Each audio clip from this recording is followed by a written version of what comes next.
Fala pessoal, Matheus aqui e hoje vamos falar sobre criptomoedas, porque nós temos acontecimentos incríveis rolando no mundo das criptomoedas, notícias que podem mudar radicalmente o futuro desse setor. Mas nós temos também um grande problema. Muita gente não quer olhar para esses problemas porque a ideia de comprar e segurar é muito mais fácil de se digerir, mas o nosso propósito aqui é ganhar dinheiro. Então eu convido vocês para esta reflexão que irá olhar tanto para aquilo que é de bom como também aquilo que é de ruim. Vamos começar com o bom. E a boa nova, pessoal, é que há diversas empresas mundialmente gigantescas que estão, neste exato momento, adotando a tecnologia das criptomoedas. Elas estão investindo milhões e milhões nisso, com a expectativa de ingressar em um mercado que, na visão deles, será trilionário daqui a apenas alguns anos. Vamos citar algumas empresas delas aqui. Primeira é o Citibank. Nem preciso explicar o que é o Citibank. É um dos maiores bancos do mundo e recentemente divulgou aí uma nota dizendo que criou um sistema de tokenização de ativos que será utilizado inicialmente por seus clientes institucionais. Tokenização, para quem não sabe, é quando nós pegamos um ativo do mundo físico e transformamos este ativo em uma representação digital dele mesmo, que justamente por ser digital, poderá agora ser facilmente transferido de uma pessoa para outra, reduzindo os custos da operação, eliminando toda a parte burocrática da coisa e tornando todo o processo muito mais simples e rápido para todos os envolvidos. Exemplo disso são as famosas moedas estáveis de dólar, que nada mais são do que uma nota real de dólar utilizada como lastro na emissão de $1 digital, que em tese pode ser convertido de volta para o dólar real a qualquer momento, garantindo assim o seu valor. Como essa versão digital, esse token do dólar, ele é criado dentro de uma rede de criptomoedas, como por exemplo o Ethereum, então isto recebe o nome de um criptoativo. Em outras palavras, tokenizar ativos nada mais é do que utilizar a tecnologia das criptomoedas para criar uma representação digital, um token, por assim dizer, de ativos reais que carrega consigo os direitos sobre este ativo original. E o interessante, pessoal, dessa tecnologia são as possibilidades que existem aí, que ela cria para facilitar a nossa vida. Por exemplo, muitos vislumbram um futuro onde imóveis serão tokenizados, possibilitando a sua transferência de propriedade sem a necessidade de registros em matrículas ou escrituras de compra e venda. E o Citibank acaba de tornar isto uma realidade, não com imóveis, infelizmente ainda não estamos tão avançados assim, mas o banco criou o seu próprio sistema de tokenização para ser utilizado com os seus próprios instrumentos financeiros, como por exemplo uma carta de crédito. Agora, isso ainda está em fase experimental, obviamente, Por enquanto o banco escolheu aí 2 grandes clientes que ele tem para começar a testar este sistema. Um deles é a Maersk, que vocês já devem ter visto este nome em containers por aí. É uma empresa com atuação mundial e por isso está sempre precisando de cartas de crédito. Aliás, cartas de crédito, pessoal, para quem não sabe, é quando o banco assina lá um papel garantindo que o cliente dele possui capacidade para pagar uma dívida. Caso o cliente não honre esse pagamento, então o banco emissor desta carta será obrigado a honrar o pagamento por ele. Isso é muito utilizado em negócios internacionais, porque muitas vezes o comprador não possui uma unidade de operação no país onde está o vendedor e por isso seria muito arriscado para o vendedor oferecer vendas com pagamento apenas no futuro. Então, para viabilizar a operação, o comprador busca um banco que tenha unidades tanto no seu país como também no país do vendedor. Assim, o banco pode tomar garantias locais e com isso oferecer uma carta de crédito com validade internacional. Esse é um processo que, em geral, demora alguns dias para ser feito, tem uma boa dose de burocracia envolvida, obviamente, mas usando a tecnologia criada pelas criptomoedas, o banco está agora tokenizando esses instrumentos e fazendo em minutos o que antes demorava dias. Se isso funcionar bem com a Maersk, então eles irão oferecer para os demais clientes institucionais e no futuro, quem sabe, também devem expandir a funcionalidade para outros instrumentos financeiros até um dia chegar no cliente pessoa física. Segundo este relatório de março deste ano, o banco prevê que o mercado de tokenização chegará a um tamanho de 4 a 5 trilhões de dólares até o final de 2030.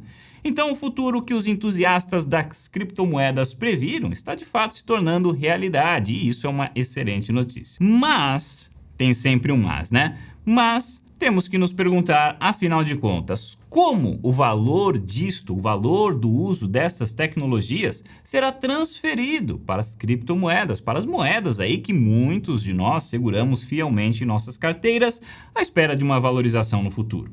Essa é a grande pergunta que precisa ser respondida. Então vamos continuar aqui porque o Citibank não é o único que está adotando a tecnologia das moedas. Até mesmo aqui no Brasil isso está acontecendo. Nós vimos no começo deste ano o Banco BTG emitindo a sua própria moeda estável de dólar para possibilitar a dolarização da carteira dos seus investidores no Brasil, né? O brasileiro sempre temeroso da próxima desvalorização cambial. E o mais recente gigante a entrar na tokenização de ativos foi o PayPal. A adesão do PayPal aos recursos das criptomoedas é um acontecimento que já há muito tempo havia sido previsto pelo mercado cripto, mas os moldes através do qual isso aconteceria sempre foram motivo de grande especulação. Muitos pensavam que seria possível depositar e sacar bitcoins diretamente na conta do PayPal e quem sabe um dia isso possa até se tornar realidade, mas por enquanto o que está acontecendo ainda é muito diferente disso. Vou contar para vocês um segredo aqui, pessoal. Embora seja muito fácil transferir criptomoedas de uma carteira para outra, a integração disso com os sistemas de pagamento existentes no mercado hoje ainda é praticamente zero, praticamente inexistente. Muitas pessoas perguntam se eu não aceito criptomoedas como pagamento nos meus programas de investimento, mas a resposta é que, embora eu queira muito aceitar isso, quase nenhum, para não dizer nenhum, tá, pessoal? Para não dizer nenhum, vamos dizer que quase nenhum dos grandes sistemas de pagamento hoje aceitam cripto. Eu sei que tem gente pensando aí, mas é claro que aceita, o Stripe, por exemplo, ela aceita sim, porque eu já vi dizer que ela aceita. Pois é, eu também já vi a Stripe falando que ela aceita pagamentos em cripto. Agora, você já tentou implementar isso? O recurso ainda não está pronto, o marketing anuncia que está pronto, mas quando você tenta buscar um material com as APIs para fazer a integração, você descobre que isso ainda não existe. E a adesão do PayPal, infelizmente, não muda esse cenário, mas talvez isso seja por um bom motivo. Essa notícia do PayPal saiu em agosto e eu lembro nitidamente quando eu li a matéria porque eu estava de férias. Sempre busco tirar férias a cada 6 meses, sempre dou lá uma paradinha de uns 20 ou 30 dias e faço um bom esforço para me desligar desse mundo frenético aqui dos investimentos. Mas nem sempre esse esforço é bem sucedido. Dessa vez eu estava lá fazendo umas trilhas na Suíça para fazer aquele detox desse mundo digital, com aquele bom contato com paisagens reais. Mas teve uma hora que eu não me aguentei, né? Deixa só pegar meu celular aqui, uma olhadinha rápida nas notícias não faz mal para ninguém. E a primeira coisa que apareceu ali na tela foi justamente essa notícia do PayPal. E lembro muito bem de pensar, bom, pelo menos alguém aprendeu alguma coisa com todos esses colapsos que aconteceram em 2022.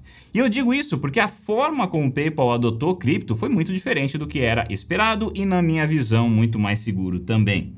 Não é segredo para ninguém que o PayPal tem muito a ganhar com uma tecnologia que rompe fronteiras. O próprio modelo de negócio da empresa já é baseado nisso. Ela é capaz de possibilitar pagamentos e transferências de valores ao redor do mundo inteiro em diversas moedas diferentes e de uma forma muito rápida e prática. Mas o PayPal certamente sofre muitos custos para fazer isso. Enquanto para o usuário, né, ele consegue transferir o dinheiro rapidinho pela plataforma deles e parece que tudo é muito fácil, para a empresa ela terá ainda que lidar com todos os complicados trâmites, os grandes custos para realizar diversas transferências internacionais. Por isso que eles cobram dos usuários taxas em torno de 2 a 4%, ou às vezes até mais, e às vezes também demoram um certo prazo para liberar o dinheiro.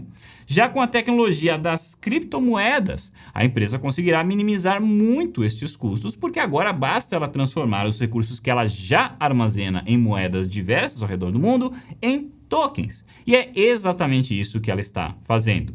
Ao invés de buscar moedas estáveis já existentes no mercado, o PayPal está criando a sua própria moeda. E é a isso que eu me refiro quando eu digo que pelo menos alguém aprendeu alguma coisa com os colapsos de 2022. Vamos lembrar o que aconteceu, pessoal, com o USDC logo no comecinho deste ano.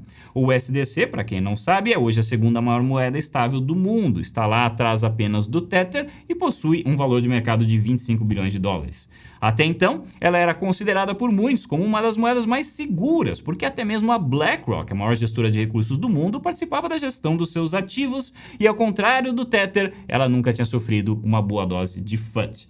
Mas tudo mudou de uma hora para outra por conta de um único incidente, único e grave incidente.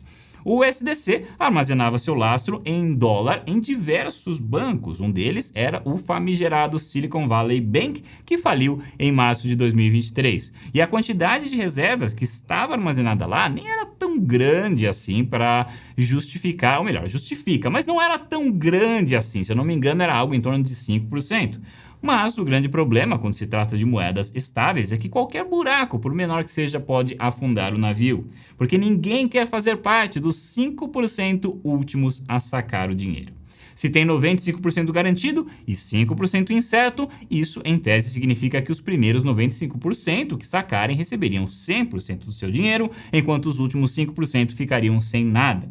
Claro que na prática não é bem assim, é ainda pior do que isso, porque um fluxo repentino de pessoas querendo se desfazer de um token irá inevitavelmente abaixar o valor deste token. Então, mesmo estando entre os 95 primeiros, o prejuízo pode ser bem grande, como de fato foi para muita gente que vendeu a moeda no desespero com um desconto de quase 20% na sua cotação. Então, para evitar todos esses riscos, o PayPal resolveu que irá criar a sua própria moeda estável chamada PyUSD. Algumas pessoas da indústria não ficaram muito felizes com isso, como por exemplo, um dos fundadores aqui da Tether, o William Quigley, que também foi um dos investidores iniciais do PayPal. Ele disse que a economia de custos que o PayPal terá com essa iniciativa será de fato monstruosa, mas deu a entender que o mesmo poderia ser atingido utilizando moedas já disponíveis no mercado e que o PayPal criar a sua própria moeda não está gerando nenhuma inovação e de forma alguma irá garantir redução de custos para o usuário final. Bom, ressentimentos à parte, eu acho que foi uma sábia decisão do PayPal do ponto de vista de segurança. E talvez isso explique porque todas as empresas gigantes que estão aderindo à tecnologia estão buscando fazer isso, criando as suas próprias soluções, ao invés de utilizar o que já existe. Mas será que isso é o ideal para o setor de criptomoedas? Será que isso favorece a transferência de valor que o uso dessa tecnologia está gerando para o detentor, o holder de tokens? Ou será que nós corremos o risco de ver um futuro onde a tecnologia prosperou, mas as moedas não? Futuro, né, onde teria criptomoedas sem criptomoedas. Vamos pensar nisso, pessoal. No caso do Citibank, me parece que a resposta é bem óbvia. O sistema de tokenização deles será 100% interno e não difere em absolutamente nada de simplesmente montar um sistema interno novo do banco para melhorar as suas operações sem qualquer consequência direta para o valor das criptomoedas, a não ser, claro, pelo auê de haver um grande banco adotando essa tecnologia. Talvez isso abra portas para que no futuro haja de fato uma integração entre sistemas internos e redes descentralizadas, mas por enquanto isso é apenas especulação. Já no caso do PayPal, dizem que a moeda será emitida pela Paxos, uma empresa que já está há bastante tempo nesse mercado de tokenização.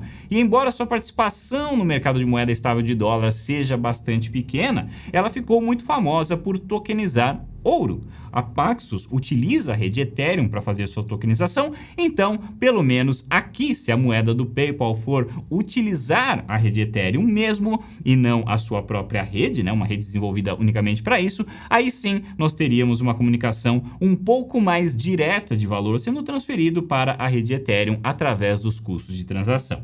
Isso sem falar que, se esta iniciativa for bem sucedida, talvez isto abra as portas para um futuro que muitos estão esperando aí, onde finalmente será possível realizar pagamentos com moedas como Bitcoin e Ethereum. Então, como sempre, pessoal, no mundo dos investimentos, não existem respostas exatas e o propósito deste vídeo é apenas ajudar na nossa reflexão.